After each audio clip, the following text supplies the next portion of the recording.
Welcome back to the finale of What If Anakin Went to Kamino Instead of Obi-Wan. Thank you to those of you who watched the first two parts.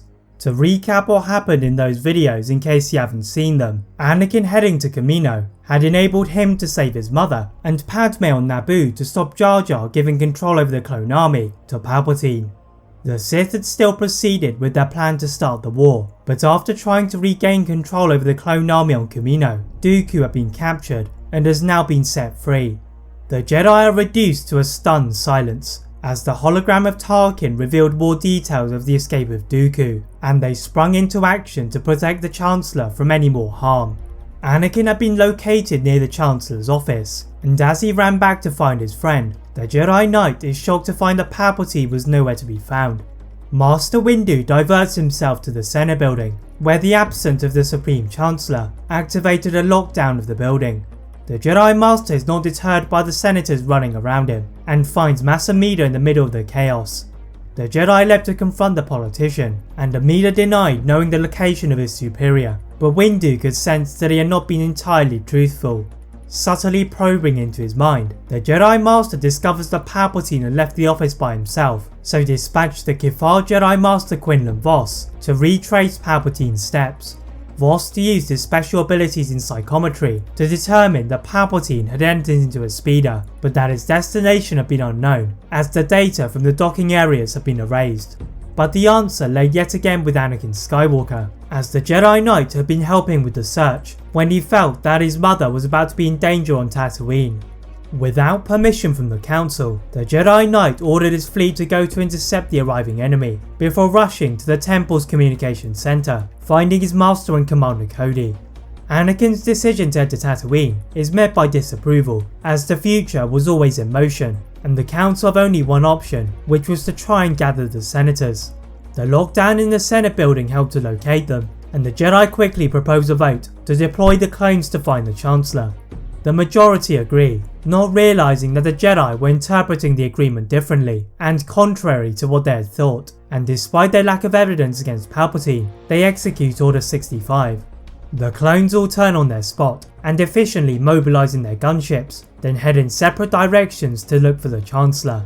In the meantime, the Jedi had been in the temple, and Anakin had been enraged to discover that the Jedi had been going after his friend, then implored them to cancel their order.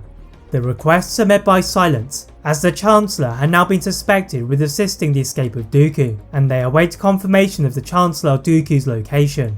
The voice of Admiral Yularen is the first to emerge, and he had spotted Dooku's ship passing by them on its way to Tatooine, just as Anakin had predicted, and the Council sent Anakin and Obi-Wan to stop him.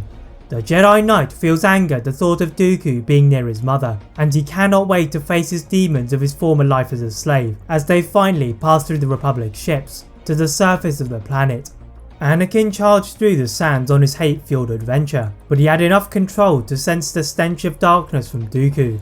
The former Jedi had received intelligence from his spies on the location of the Lars' home, and he had planned to go to it until he had been forced to ignite his blade. The clones and the Jedi surround him when he summons the cyborg General Grievous from his ship, and it is Obi-Wan who prevented their massacre. The Jedi Master found the sand hindered the movement of Grievous, and as his mechanical feet began to fill up with the fine particles, Obi-Wan used his agility to cut a cyborg open in pieces. Dooku looked at Grievous with disappointment as he fought off Anakin and the clones. From above, Ventress jumped to help her master, but the Jedi had arrived with reinforcements, and all seemed to be over for the Sith. But from the sandstorms, Palpatine emerged holding Shmi, and ordered the Jedi to stop their attack. The true Palpatine had been revealed, and Anakin's feet twitched as he debated tackling him to the floor, but from a Republic gunship, ARC Trooper 5 jumped to slam the Sith Lord to the floor. Anakin caught Shmi from rolling to the floor of the valley, as the Jedi Masters and clones used their combined might to firstly defeat Dooku, then the Sith Lord, even if it cost them many casualties. Thankfully for Anakin, Shmi had not been badly injured, and the Jedi are greeted by all of the senators and civilians, praising them for their heroics, even if the Senate had to be restructured.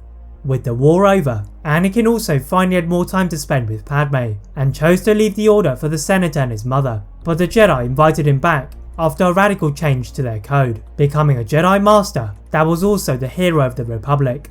That is it for What If Anakin Went to Kamino Instead of Obi-Wan. If you enjoyed this What If, please like this video, turn on that notification bell, click that subscribe button on this channel, as well as on my other channel What If Films. And as always, leave a comment on what if you'd all like to see next, and how I can improve my videos. Thank you all very much for watching, and see you next time.